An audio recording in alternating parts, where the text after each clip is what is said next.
we can be tempted to step into those forceful or invasive interventions when gentle can be appropriate, or when living as designed can still be appropriate. And we're not actually called for it. It's just our fear is calling us there. And so I think that is part of, how prayer in the rested posture shifts how we show up, because we had a word from the Lord in this scenario. Fear not. That means there's an opportunity for fear coming, and he told me not to fear. He's already prepared for it. He's ready for it. And so that shifts how I'm responding.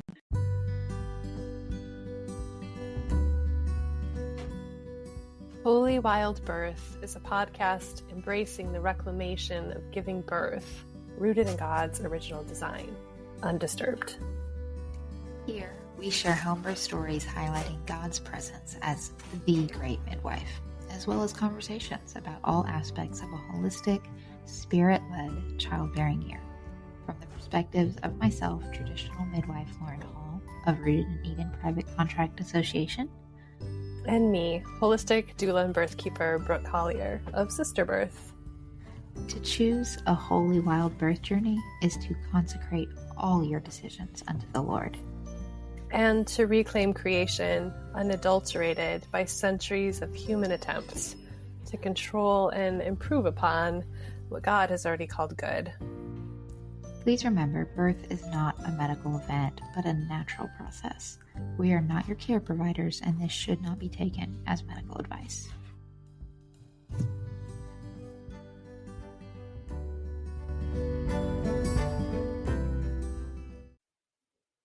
Welcome to the Holy Wild Birth Podcast. Today, we have an exciting episode for you, teaching the Way of the Hearthmother in a practical way. What does it look like to enter a birth space with this as your guiding methodology? We paint a picture of a birth space that Brooke and I have attended together.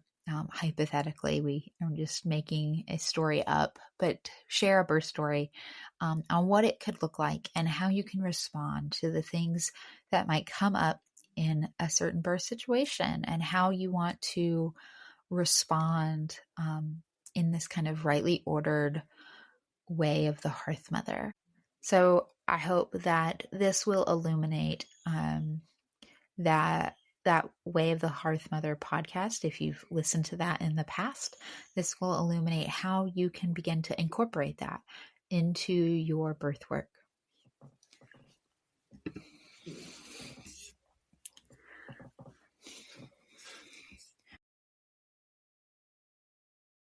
All right. Hello. We are back in the recording studio. It has been a little while. Definitely been more sporadic than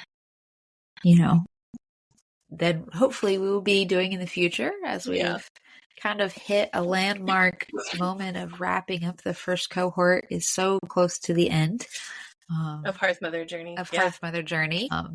And so we're able to kind of start focusing here, and I'm really excited about that season shift a little bit.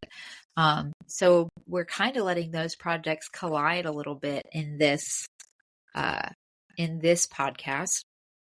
A lot has been, okay, I've heard the Way of the Hearthmother, which, by the way, if you haven't, you're going to want to listen to the Way of the Hearthmother podcast to be able to understand what we're talking about here. And so we'll link that in the show notes.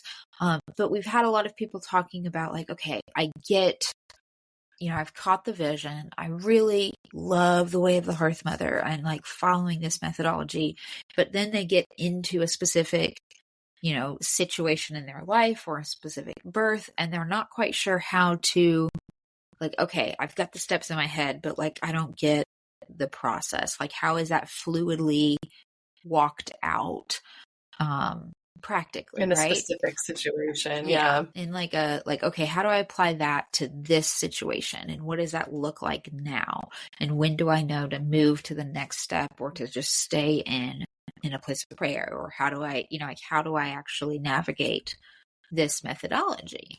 And so I've been pulling out I keep finding myself doing it. Like, okay, well, this is how you would walk that out in a postpartum hemorrhage. This is how we would walk that out in a in a breech birth decision-making process. This is how we'd walk it out in, early, morning sickness. Like these keep, retained placenta, et cetera, et cetera, et cetera. It just kept coming up that I was like explaining it in this whole picture, whereas we have been really defining each step individually in the course. So it was kind of like this isolated view of the step. And so there's been let's pull it together so that we can see how they integrate and how you kind of flow in between and how you get into a gentle and then back your way back down in, or, whatnot, a gentle intervention that is. And so we decided, let's just have a hypothetical made up birth story, right? And introduce you to Josephine, nicknamed Joe. She goes by Joe. And just wanted to introduce you to her and invite you into this birth. We are saying that, I was the midwife, Brooke is there as a birth keeper. We're, this awesome, ideal birth team, if I do say so myself. I'm just kidding. Totally joking there. But it would be really fun to be doing a birth with Brooke. So we decided this is, we're here attending this birth together. She's taking birth photos as well, just kind of both in our space of genius. And yeah, so let's go to a birth together. So Joe has, we've known this, that she planned to invite a few people to her birth, right? And so she's like so excited, and she wants everyone around to witness this. It's because it's her third birth, but it's her first home birth, so she can invite more people, and she has so many beautiful people in her life who love her and support her, and it just feels awesome to her to have them all come around and fill her home with their laughter and their love while she births the baby. So she calls us in when she is kind of beginning to hit active labor. So the very front end of active labor, the contractions are getting pretty close together and pretty strong. And she's got all of her people coming over. So let's start with what we do in terms of the steps of the Way of the Hearthmother. It starts before we even get there, right? Yes, absolutely. I know I have personal practices before or like in my car on the way, or right before I step through their front door. And I'm sure you do too. Yeah, absolutely.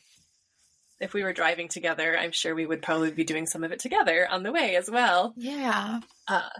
It's like kind of the getting clean hands and a pure heart through prayer and worship, really. And that can look a lot of ways. But for me, it's usually, worshiping on the way on the drive, and just kind of like doing a little self-examination, I guess. Like, what is stirring or churning in me that I might need to just really consciously like put aside or repent of, or ask God to cover because I'm worried about something, just externalizing and giving it all over.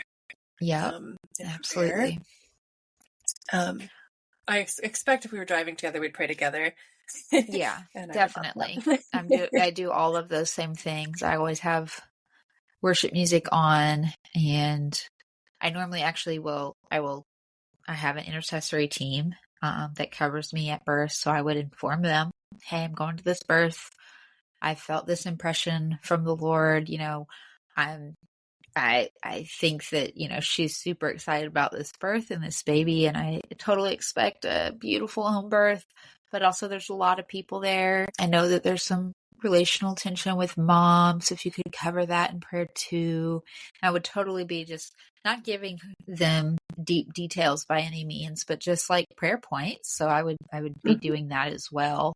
And all the things that you said for myself, like putting the things on the shelf, putting my concerns with, what's going on with my oldest child, or, what, we're going to put that stuff away and get clean hands and a pure heart, and just get really focused in on, okay, how am I interceding for this mom, and getting the prayer team on, alerted to that, hey, it's time to pray. So and thinking about, I also find myself declaring almost out loud for my own sake, as well as just believing that declaring things into the heavenlies matters. Like, just that God's the great midwife. Like, he's the one in charge. He's got this. Like, I'm following his lead. It's not, I don't own it. It's not mine. It's Right. his, Yeah. et That cetera, et cetera. lordship Just worship putting piece. myself in that rightly ordered position under, Yeah. under him. Yes. So all of that's that prayer and worship space, right? Like we are making sure that we enter that space, really, and some of that's that worship spot, but also it's that where that's the rest, that's the waiting on the Lord spot where you're Mm-hmm. okay. I'm rightly ordered. I am at he is on the throne. Step 1. Step 2. Where am I?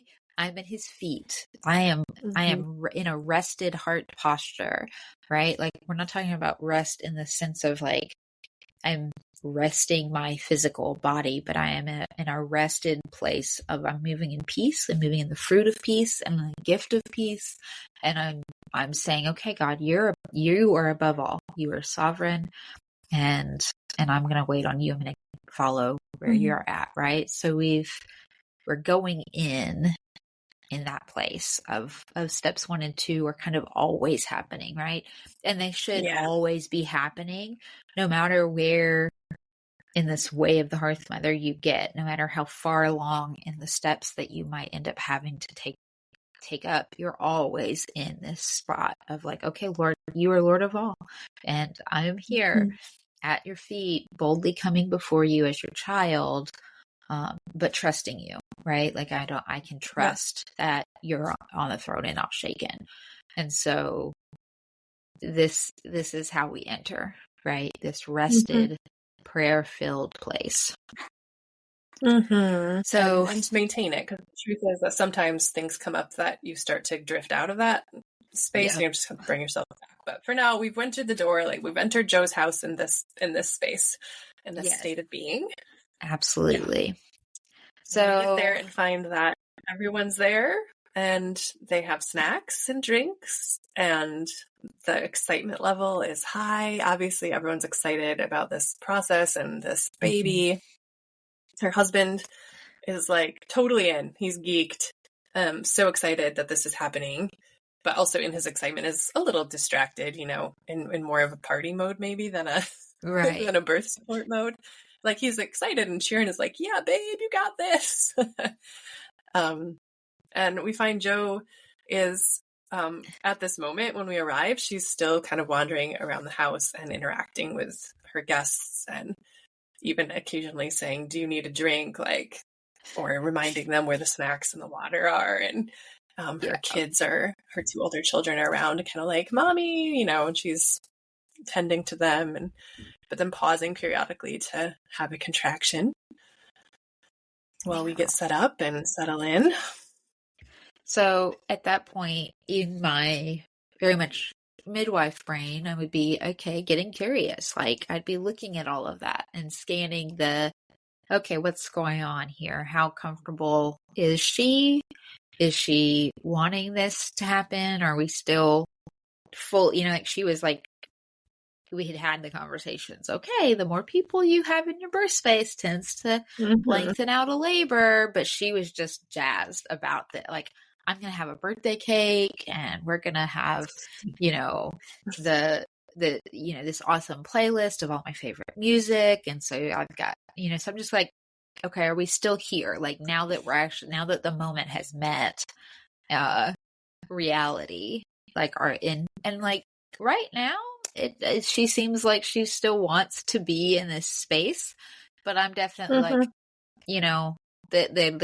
she wanted us there, but the contractions are kind of like, they're definitely work, but then she comes right back into serving other people, and she's still very like outwardly focused. And people are asking her questions constantly and talking through the contraction, and I'm kind of starting to size up the room a little bit of like, okay, who are my allies in this room, and who might need to go and boil the water, like on a mission, basically. Like, you need to go do that. Can you run to the store actually for an hour and get some things? Right. What is it? Blue petal, red thorns. Blue petal, red thorns. That has become a joke with one of my birth assistants when we literally went outside to pick flowers, or like yarrow and some sage and things from her garden. for her postpartum bath. And then it became this, like, we literally went out searching for, I need this, I need that. And so now it's like, go out and get the blue petal red thorns from the Shrek movie. Go find. Oh, So yeah, the impossible thing to find. Go send Donkey for the Keep you busy. blue petal red thorns. I don't know. So now it's this. Okay, Yeah. he's gonna go find the blue petal red thorn. Uh-huh. And I'm also anyway. at this point in the game trying to lead by example, you know, like yes. In other words, like I can show them in the way that I'm behaving how one behaves at a birth. Because often in these party birth situations, they haven't necessarily been to a birth before and they don't really know how to be there. So you show them, like, quietly sit on the couch and read a book, you know, and like occasionally check mom with soft words and soft touches, and just kind of maybe even I would walk around turning off a couple lights or trying to just subtly bring the energy down a little. And while, again, noticing and observing, is there tension in any of these relationships? And is there somebody maybe who trying I can to tell take over the tasks that she keeps finding herself, like she is now pouring punch for people. I'm like, here, let me do that. Why don't you go and go labor? Yeah. So definitely that, and then just staying prayerful, staying rested, staying in that, not engaging in the party activity, but rather keeping, as you know, trying to direct the atmosphere. I actually tell that to my kids in a lot of different situations, not just a birth situation, but just like as believers, hey, we can go in and say, the room is this church is that, this, you know, that person's house feels, and you can begin to like take the temperature and you're being a thermometer, and you're, you know, or you can be a thermostat and you can say, okay, it is this, and I'm called to be a culture shifter. I'm called to be Christ ambassador. So I'm going to shift the atmosphere, right? Like, so in that same way, as I'm teaching my kids that, I also believe that. So it's like, okay, I can be a thermostat, not just recognizing what's happening, but how do we shift that? Okay, I've gotten curious, and I'm going to make sure that we're pulling it back into this prayer and waiting on the Lord, and helping others kind of come into this space. Yeah, which is maybe part of engaging the body, especially if the other people there are Christians. You can, that's another step in the Way of the Hearthmother for those who are new to it, is the next engaging the body. So there's maybe even some people who are really open to your pointers or would love an assignment to pray or to tend to the mom in some really appropriate, helpful way. So maybe even, hey, can we all just also, gather I guess and this pray? is where you're yeah, sure. Yeah, this is also some more times where maybe sending out like texts to like my people who support me behind the scenes, like, can you pray about this one thing, or could I consult with you about this other thing? And even Lauren and I, as a birth team, consulting with one another is engaging the body of Christ, like having a quiet moment, step outside and say, what do we think is going on here? Like, what do we want to pray through? What do we need to shift as a team?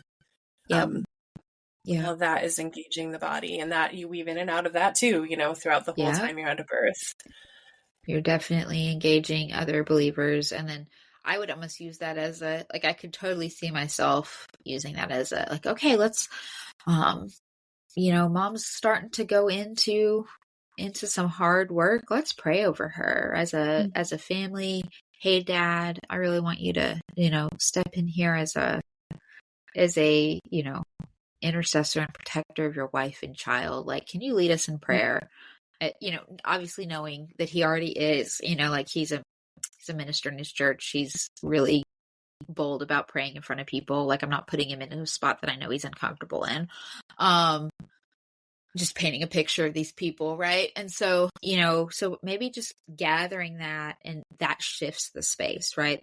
They stop being so much in the like talking through her contractions, and now we're like, hey, let's remember what we're here for, and kind of setting a tone, and then allowing them to pray over her, and that kind of allows mom to shift a bit. into the work Yeah. that's before her.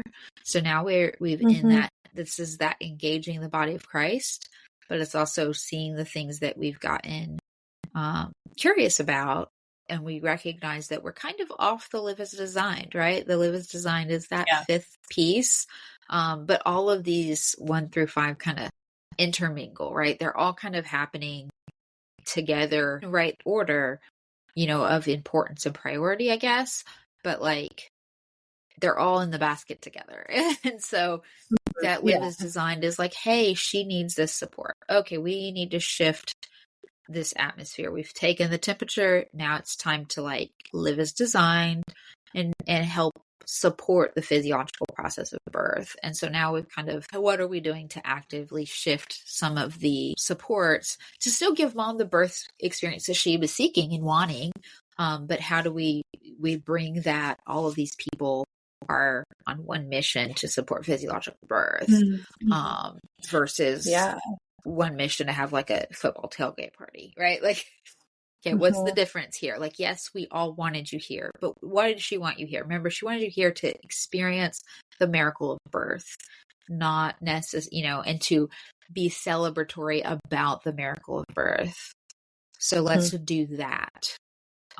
This isn't about the latest TV show that you watched or the, let's like, Not reality TV. right. This is not reality TV. This is not, like your conversations about, like this is, just kind of setting that tone in a really kind and gentle way to like call everybody into prayer. But that's going to be a shifter, right? Like, or at least hopefully. So much of the live as designed in a birth situation is just knowing what conditions like are the friends of oxytocin and creating Right. these conditions, facilitating them so that oxytocin can just do its job, and like that hormonal cascade and hormonal cocktail can work the way it's meant to work, and that's privacy and darkness and not feeling watched and not being timed and feeling safe and held and all of those things. So, and making sure also, has the mother, is she fed? Has she had watered? Has she peed recently? Like those kind of small things that, we need to attend to as birth attendants, like the mother's baseline well-being in her body and the baseline conditions for oxytocin to flourish. And let's say at this birth, like some of the people at this party, they're getting it. Like it clicks for them and they're able to make the shifts to help live as designed in this moment. But then there's like 1 or 2 people that they're just not, they can't quite get there. And because of that, and one of them also has some relational tension that goes back a long way with Jo, her mom actually, but she felt really obligated to invite her mom anyway. Just, that often happens. Yeah. And so her mom's there, but the tension, you can kind of feel it. And the mom is wanting to get in there and like support Jo, but you can almost feel Jo's like, she kind of tenses up and pulls back. You can read it in her body language. It's subtle, but it's there. And then her labor starts to kind of peter, like it just kind of seems to be slowing down. And again, going back to getting curious, is there a relationship here between this thing with her mom and the pause, or is she just tired? Does she just need a nap? Does she need some more food? Like, why are we pausing here? Does she need a position change? And a little like talking through, what if you went for a walk, curb walking, or what if you tried getting on your hands and knees, or what if you've been in that shower for too long? Let's get out, Right. Why is this stall happening? Do we need to do anything about it, or do we just need to let it be there? Right. I think so. And we would kind of like, okay, we're in this get curious, not necessarily voicing every single one of our thoughts, right? Like stepping into because not all of them, but a decent amount of those are like that gentle intervention, right? Like I always follow the rule of have I thought it 3 times before I actually say it. And so I would probably come to you and be like, hey, I keep noticing this thing with her mom. Like, you notice when she has a contraction and then like mom comes up and touches her back and she kind of like her shoulders go up and she kind of looks the other way and stretches forward, but not in the direction of her mom. like, I keep seeing that. And then it Yeah. seems like she gets the contraction kind of, she has trouble staying in it, right? And we're starting to get this like high pitched, and I'm just like, what do you, or have you noticed that? You know, like I've seen it a few times, and, you know, Brooke's like, yeah, I've seen that too. Okay, how can we, you know, maybe you can, you know, you have this really strong connection with her. Why don't you make sure that you're the one that gets behind her, which, you know, like step next to mom and see if that shifts it, right? Like maybe you be the one that puts her hand on her back that she's asking for instead of mom being, and see if that shifts something. So we don't have to like do something. We don't have to like interject as much as like our voice, right? But rather our action. Yeah. You going alongside and okay, and then she does stretch out, and she puts herself onto Brooke, right? Like, okay, there we go. There's the, she's stretched away from mom, and now she's looking for that. So that tells us, okay, there is a little bit of tension here. She's not wanting to just say, mom, go away, but that's present. So we kind of have that there, and we kind of know that. At that point, I might be like, hey, mom, actually really could use some help. Have these herbs I want to get steeped so that there'll be a wonderful bath for postpartum, and some for her peri bottle. And can I show you how to make this? And then also, this is like what she'll want for the rest of the week. So like I need to teach somebody how to prepare it. Would you mind coming with me to the kitchen and learning that? Awesome. So I leave mom with, or, you know, the birthing mom with Brooke, and I'll go into the kitchen and get those things set up with grandma, right? And so again, just this gentle redirect. Gentle redirecting, giving her something of value. Like like she obviously, there's enough of a relationship that she did invite her here, right? It's not like there's just some tension. And so how can we smooth the tension and still make sure that mom is included? Because the birthing mom included grandma for a reason. Like there is some, relationship. It's just tension. So like she's going to be there through the postpartum. Let's teach her how to support her. So I'm going to take that role of teaching grandma how to support, and showing her some of the things that she can be doing. And then I probably would take that time, since I've kind of removed myself from the immediate birth space, I'd probably take that time to like set up my own things, because I don't always set up my stuff, especially if it's early labor, immediately. That sets a tone. Yeah. I go in there with my bag and I'm opening things and setting up a tray and doing all of that. Like all of a sudden it's this, oh, we're expecting something. The midwife is here with her tools, and it's like, so I always will find, you don't want to signal imminent birth before it's actually imminent. Before it's imminent. And it was definitely not imminent. And so, maybe I have like a little bag that maybe I've already checked on baby, because I do like to, like, okay, how is baby doing when I first get there, if it feels appropriate. Again, as a midwife, not a birth keeper, they've asked me to kind of take that role. So I might have checked on baby, but like that's just pulling out one Doppler, not like, or one Fioscope, depending on the client. And not all my stuff is out, right? And so I might take this time to gently get all those things out, and then kind of put that in a way that's like not in her space, but in her space, kind of inconspicuous.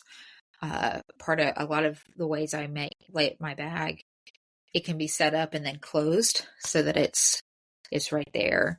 And then I have one little thing that can walk around with me as needed. So, so this is probably the time I would be doing that, and getting her herbs ready, assessing the snacks that she has available, making sure she's got, a good mineral rich drink. I just kind of begin to prepare that so that it could be brought to her. So I've been in the kitchen. What's going on? Meanwhile, I'm still in the immediate birth space with her. I'm imagining her in her bedroom at this point, I think, which is good because it's got her behind a door away from all the people. And so she's in a little more privacy, and we've removed the person with whom there's tension. And so I think my primary goal at this point is just to get in flow with her, like just keep attuning to her and like being in the moment and just trusting that she's going to find her sweet spot of labor now that she is in a protected, quiet space and feels safe. And that usually will happen. Like that's, you usually just can wait and that will come online, you know? Yeah. But let's imagine at some point she is kind of finding her flow, but then she's like, I'm just so tired. I'm so tired. And like almost tearful about it. Then what I might do is like, hey, would you like to lay down for a little while and cuddle and rest with your husband?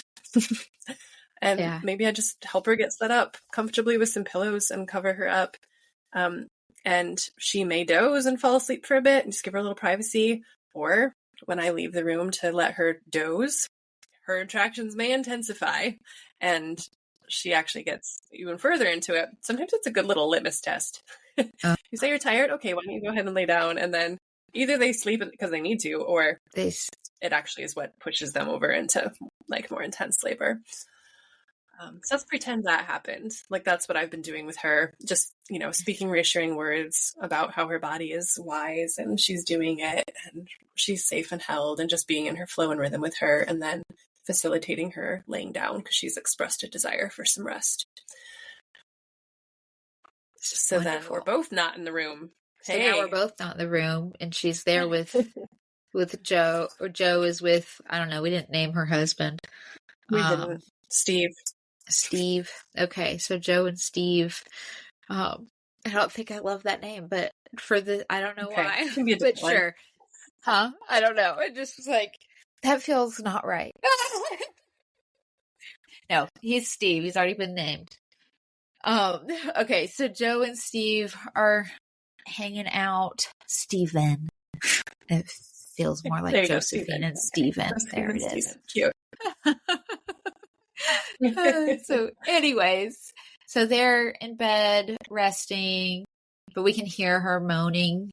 But she seems to actually be grounded with her contractions now. And we're hanging out in the living room with all the people. I'm kind of seeing like two sisters, grandma, her bestie, and then there's us. So, and then her two other children. So we've got, what is that? 4, 5, 6 adults in the living room with 2 children. So, and then Stephen and Josephine in the bedroom. But we can hear her like ramping into a more steady vocalizing pattern, vocalizing. It seems to be pretty regular. So we see mom get antsy because she can hear her and we're not in there. And so maybe we have a little bit of a conversation about that with mom. And explain, you know, like, yeah, this is great work. She's doing good work. And at this point, this is exactly what she needs, you know, like, to not, you know, we actually removed ourselves and things are now picking up. So this is showing us that's what she needed. So maybe we can all just begin to set our activities to allow that flow to happen a little bit more, maybe just a tiny nugget of teaching moment in that quiet space. I get them on, okay, great. Sisters want to help. What else can we be doing then? And okay, let's make sure that, you know, the little ones are occupied and start to begin to create a team with the women that we have in this space. Yeah. Which would all be eventually that live as designed and engaging the body of Christ, right? That's what those steps would be. Yeah. So there's so much of the living as designed going on at a birth all the time. So much. Yeah.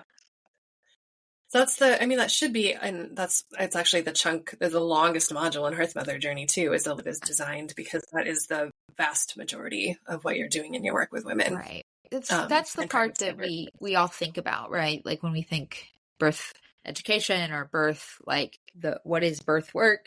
A lot of that stuff is the Live as Designed space. That like, Mm-hmm. okay, that physiological, emotional, physical, spiritual, how were we designed to work? And that's kind of what everybody talks about, but we really Mm-hmm. have been trying to highlight that. Like what comes before that? How do we get to a Live as Designed? Like there's a foundation Yeah, that we have to definitely. have in order to live as designed, because our call and purpose in this life is to glorify God. And Mm-hmm. so it has to be built. You're not going to be able to live as designed unless it's built on this foundation of prayer and waiting on the Lord. And then, you know, we get curious and ask good questions around that, to figure out, okay, how are we maybe not living as designed so that we can readjust and engaging the body, because that's how he designed us to be in community. And so it's kind of Mm-hmm. how they all co-mingle and build a foundation for the next piece. So that's what we're Yeah. seeing in this birth space, is how those Mm-hmm. pieces are kind of coming together. Yeah. And I want to point out that, in a home birth done what I would say the right way, you usually only get as far as the Live as Designed stage. Like that's, Yes, it's almost yes, goals to not have to go further than that right. stage. There are To 3 not steps have to, after it, and we'll talk about that. But like, you ideally don't use those last 3. If you have to, you will. But yeah. so we're still very much in the Live as Designed with Joe. Like that's just where we're camping out, and it's working. Like her body's doing it, and Yeah. God is good. So we start to hear her vocalizations turn to the giveaway grunting sounds that come with pushing. And on the back end of that pushing, grunting sound, we actually hear her sound a little worried, like, and even call our names. And so her husband comes out and says, "Could you come in here?" She's now wanting us to come in closer. And we go in and close the door behind us, right? That's what I would do. Yeah. I wouldn't be like, "Everybody come in." I might say on my way in, we'll let you know if she'd like you to come in when the baby's about to be born or something like that. Right. I don't know. Is that? Yeah. I guess no, maybe we would have had absolutely. this conversation with her ahead of time about at what point she wants people to come in the room. Right. But she might not know until that moment either. She might not sometimes know. You don't know what you want until you're there. Yeah, I think, But especially with hopefully the way we've set the living room atmosphere at this point, we've kind of given them each a role and a space, and be like, okay, we'll let you know how it's going or when you're needed, and then begin to just kind of close that door and allow that like gentle guidance of again just being a thermostat, just like guiding that. So yeah, absolutely. So when we get into the bedroom, because she's called us in, so she's ready for us, she just needs a little reassurance because, again, keeping in mind her first 2 births were hospital births, and she used an epidural too. So this is kind of her first time experiencing pushing in this way, and it's scaring her a little bit. And so she just kind of needs us to remind her that this is normal and she's doing great, and to keep trusting this process. And to just offer a little bit of physical presence and support through gentle touches and maybe a cool washcloth on her forehead. And but then we start noticing that she starts to turn over onto her back, even though she's been kind of moving around up to that point, or just laying on her side, as she was resting. And then now that she's feeling pushy, she's kind of gets on her back as if she's on a hospital bed. And we're like, okay, and getting curious, interesting. Like, is this how her body is leading her into getting into that position? Is this just because sometimes I think that's true. Occasionally, it genuinely is the position your body is leading you to be in. So that's possible that that's what's happening for Joe right now. Or it could be that she's playing an old loop, like she's in the program of this is how a person pushes a baby out, because this is how I've done it in the past. So we're just kind of mindful of that, right? So we just maybe let her push in that position a little bit as we're continuing to hold that question of what's going on here. And she's also like, tell me what to do. Am I doing it right? Yeah. Am I doing it right? Like, tell me what to do. And then I think that's when it clicks, like, okay, this is kind of a reliving of a medical hospital way of pushing out a baby. Mm-hmm. And so this is where using carefully chosen words as minimal as possible while still getting the point across, we get to just remind her that you're at home and you get to follow your body's lead. You get to push however feels right to you, and you're not in a rush. I often will say, what's your baby telling you? How do you, like, what's your baby need? Yeah, I don't know. Yeah. You do. You're their mom. You know. Where do you feel them? Go ahead. Move into that. Yeah. Yeah, that's good. So hopefully she can just do that. And it might take her a couple minutes or a couple more pushes. That's fine, right? And if she really seems stuck, I don't think it's out of place to give her a couple options, like a multiple choice. Like, here are, 3 different things that some moms find to be comfortable while pushing. And then hopefully one of them will just resonate with her and just, that feels good to me. So in this case, when we remind her that giving birth on one's hands and knees is one of the options, she's like, yes, that's what I want to do. So she, with a little help from us of moving around with a big pregnant belly, we get her up on her hands and knees, and she's like, oh, that feels better. Like, immediately feels better.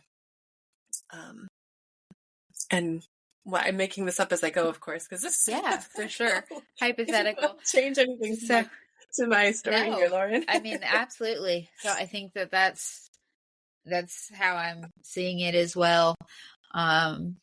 So just, I think at that point, like, she finds her groove. She feels baby coming down. She starts, really having this effective, like, all of a sudden it clicks, like, okay. And she really connects with her body and her baby and the Lord, and she just pushes her baby down. And so we see that it's really happening. So we kind of gently open the door and say, okay, I put my finger, you can't see me, I'm on a podcast. Right. Yeah. I put my finger over my mouth and just kind of but with a gentle, like, waving them in, but also, like, keeping my hand. I wish I could show you, because there's so much body language that happens in this moment to kind of guide that, because that it was mom's desire. Like, honestly, half me would be like, I don't want to let them in at all right now. But we know it was mom's deep desire to have them come in. She expressed that multiple times. She wanted her babies to be there, and she wanted her daughters to, like, see this baby be born so that they could have a different narrative. And, and so we were like, okay, we want the 8 and 5-year-old to come in and see. And so, like, okay, I'm getting low with them and telling, tiptoeing and showing them to be quiet, and then kind of even directing where to be in the space. Kind of like just right here, waving them to the corner of the wall. And so now they're there, but they've entered as if mom doesn't even realize that they've entered. They've not disturbed her flow. So kind of balancing that, like, what was her desire? What was the request? But then also not interrupt her current flow. So that's how I would handle that. And then, we see baby starting to crown, and she's expecting me to catch her baby, even though I told her that I absolutely was supportive of her catching that baby. And so she kind of calls out my name, and I'm like, yep, you're right. He's here. Reach down and catch your baby. And she does, and she reaches down and she pulls up her baby, to her own chest, and everyone gets to see what a physiological birth can look like, right? With as little gentle intervention as is necessary in those moments. Really our gentle interventions were all things that were getting us back to live as designed. Okay, we were off here and I need to intervene to get us to live as designed, right? Like, we're getting us back on track. So all of those gentle interventions, changing the atmosphere, getting us back, it was like their purpose was to get to live as designed, right? So we've got this beautiful beautiful mama and baby in her bed. So now kind of thinking, okay, what's the postpartum? This birth team has now become a postpartum support team. And we want to honor that golden hour, while also as a midwife, kind of like I have to go into really get curious, paying attention to how she's handling this birth to postpartum transition, and, making sure she's keeping all her blood, and she births the placenta smoothly, and she's, undisturbed still, that we're not changing the birth atmosphere, because the birth is not done until mom is tucked away in bed, completely stable with her baby. Right. And which so is so easily we're not forgotten, done. especially by excited onlookers who are like, Yeah, like, let's live stream in grandpa, and like, wait. So immediately, I'm like, okay, remember how I asked you to get this and that, and I need someone to make her a meal, please. It's been a long day. She needs some food. So I send grandma to get a meal going and prepared to bring in, because again, she's the one that we want to have the longer task that requires her to be in the kitchen, because of that, like, she's gotten to see her grandchild and all of that things have happened, but we need mom fed. And so because of that tension we saw, I'm like, okay, mom, can you get her a meal? I really want her well replenished. I need her to have some something that's got good protein, carb, and fat, and a good beverage. If you could get something warm and well cooked down. I think she had a postpartum meal ready. If you could get that warmed up, So we talk about all of those things. And I'm just kind of gently watching and checking for bleeding, in the sense of I don't have to whip back a blanket or all of that. Like, it's just in the same way we were quietly or curious, quietly observing, not interrupting that golden hour, trusting that it is working, but also being aware that sometimes it doesn't. And so we just pay attention. And we can do that fear-free. We can do that gently, as if it looks like we're doing nothing, but there's a lot going on in the midwife brain.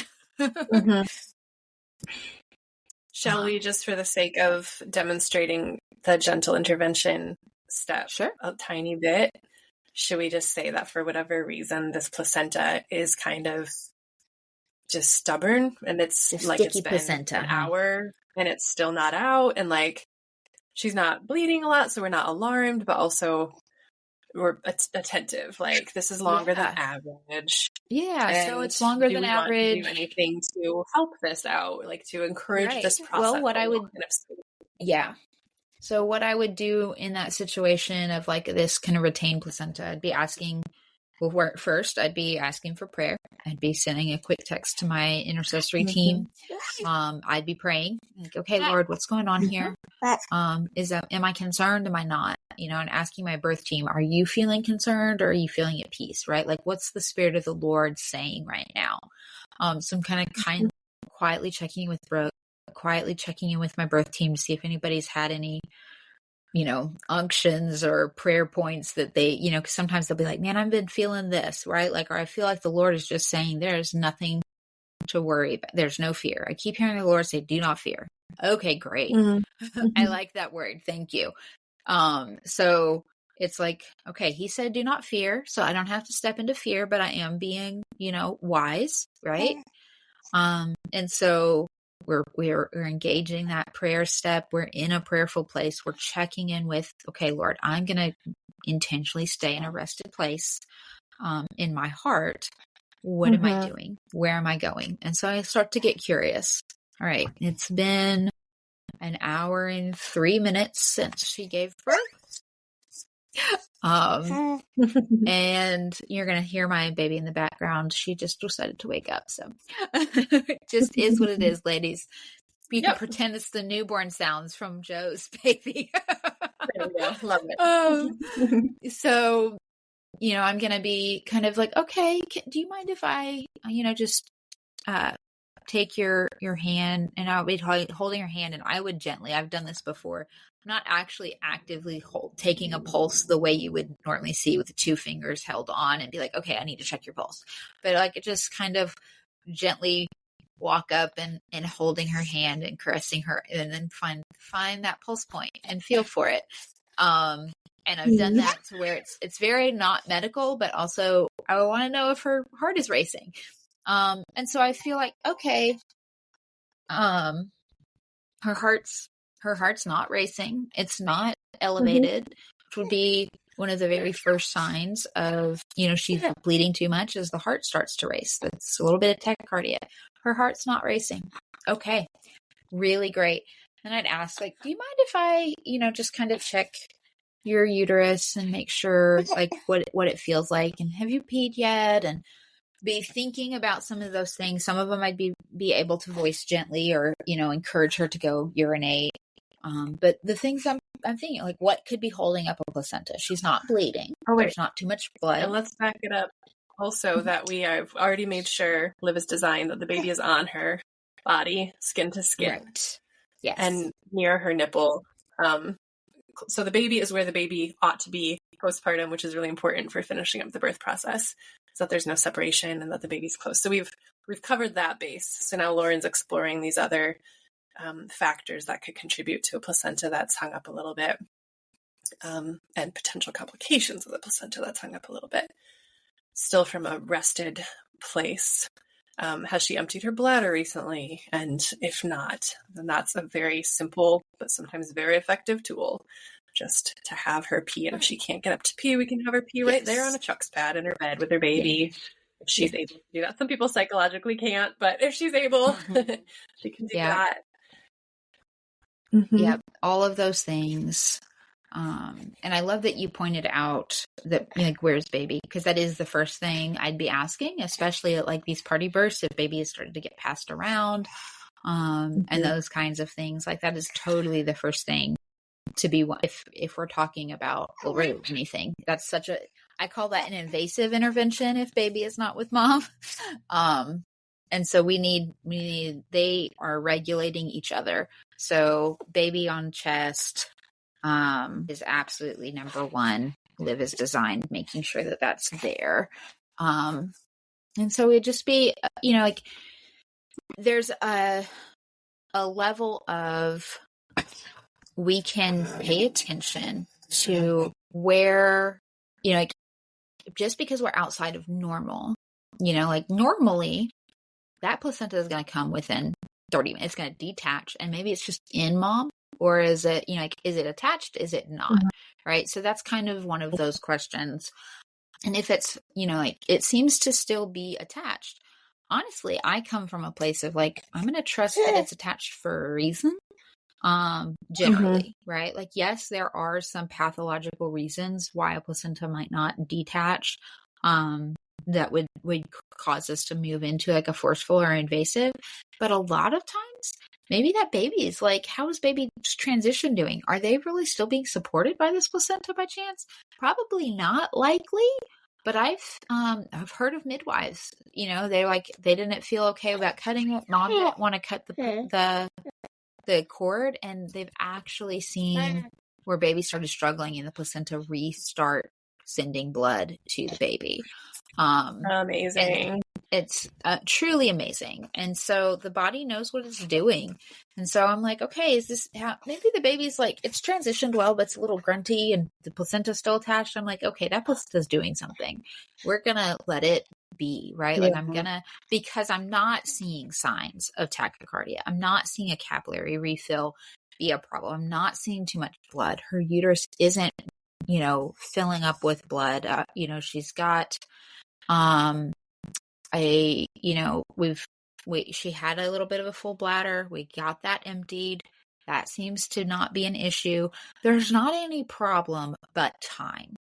And so I'm not concerned, one, because the Lord said, do not fear. Right.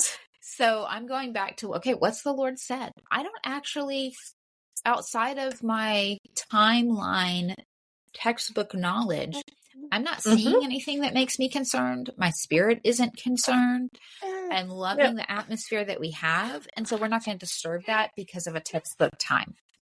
And so wouldn't be stepping into any kind of interventions if everything was fine. Now, maybe you're like, you know what, we really do. You seem to be uncomfortable. Baby is now transitioned really well. We're at like an hour and a half. And it's like, okay, you want to just take some Angelica, or you maybe I match her to a homeopathy that just fits really perfectly. And I'm noticing it fits her afterbirth pain picture. Because she was having them, they just weren't a ton. And so it's like, you know what, this homeopathy matches you really well. And all of the pictures and how you're feeling and her mental state, it seems. So we give her that and bam, there's the placenta. It comes right on out. Yep. And then her uterus clamps down, where I would expect it to be. And we just kind of are able to like really wrap up that place. We don't have using to just step gentle into homeopathy. So we didn't have to step into anything because her vital signs didn't tell us that we needed to. Now, maybe they did. Maybe you're in a situation where she is getting a little bit of, that capillary refill is a little slow. She is getting a little bit of a speeded up, heart rate. And maybe it's a little more blood than you would like to see. And so you just go ahead and you match quickly and you give Angelica and you kind of gently massage the uterus that's working. She was having contractions. So we're helping along that process in a slightly more gentle or forceful way, as is required by her hemodynamic response, not by our textbook timeline, right? So that's how we would handle that. Yeah. Perfect. So obviously in this scenario, we didn't, and we won't cover the last two steps, so they're forceful and invasive. That's where you start getting into like manually removing placentas or transferring to hospitals and letting them do their things. We won't touch that in this particular episode, but we just wanted to walk you through what this kind of can look like in a, relatively typical, normal home birth. Like, nothing major going on, just what it looks like to walk in the way of the Hearthmother. Yeah. And when we can be tempted to step into those, forceful or invasive interventions, when gentle can be appropriate, or when living as designed can still be appropriate.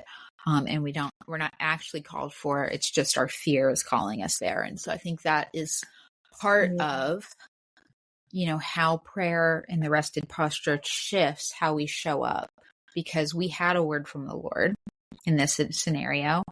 Fear not. That means there's an opportunity for fear coming. And he told me not to fear. He's already prepared for it. He's ready for it. And so that shifts how I'm responding, because I'm moved by that prayer and that wait on the Lord and the wise counsel that was coming from our intercessory team. And, that's all informing how we move. Right. That's how it pulls together in the way of the Hearthmother. I hope that was helpful. Both if you're, a pregnant mom, or if you're a birth attendant or aspiring birth attendant. And I also we'd be remiss to not tell you that if this resonates with you and you're like, I want to know how to walk in that way in serving women and families, Hearthmother Journey is open for enrollment right now until September 25th is when it closes. And we do still have some spots left, and we would be honored to have you join us. Because the whole program is about is like beating the way of the Hearthmother. That makes it sound like an invasive intervention. No, training you up in the way of the Hearthmother, making the scaffolding, all the lessons and modules hanging on the scaffolding of the way of the Hearthmother in multiple ways. So by the time you're done, you really get it, you really know it, and have so many accompanying skill sets to back every step up too. So go to rootedandeden.org/Hearthmother-journey, and we'll put that link in the show notes too if you want to check that out. Yeah, it would be so exuberant, excited. I don't know where my words just went. I don't know what I was going to say. We would You be were going to say exuberant. elated. I think I was, but I was trying to say elated, and then my brain went, "Wait, what?" We would be elated All the happy to have exclamation you, words. right? To have you join us on this next year-long journey with our second cohort, which is shaping up to be such a beautiful group of women that I think are going to be able to. That's the one part that I'm loving about seeing the community that came out of the first cohort and how the relationships have formed. And so it's exciting to see this new group of women that are about to be able to step into good tribe of fellow birthkeepers, holy wild women, walking out this way together. So I'm excited about it. And I think there's a few more to join. Wondering if it's one of these listeners. So, and I'll also put in the podcast show notes a link to the open house we did a little while back, because I think that watching that replay would be really helpful for you if this is something you want to explore. And you can hear from our students too, because they all shared on there about what it's been like for them. Not all of them, some of them did. All right. Yeah. Thank you so much for being here, beautiful sisters. Lauren, do you want to just pray us out? Sure. Lord Jesus, I just thank you so much for this methodology that you've given me to really just stay rightly ordered, that everything we would do in a birth room would bring you glory, God. And I just thank you for the opportunity to be able to teach that to others, and that you just show up in such miraculous ways when we live with you as King of our hearts, as Lord of our lives, over every single choice and decision and experience. God, you want to be a part of it. You're not just a big God on a throne far, far away, but you're a big God on a throne with asking us to come boldly before you and sit at your feet. And so I just thank you for that. I thank you how personal you are, and that we can trust you and we can rest on you. And so I just ask that you help us to do just that in all of the birth rooms that are before us. In Jesus' name, amen.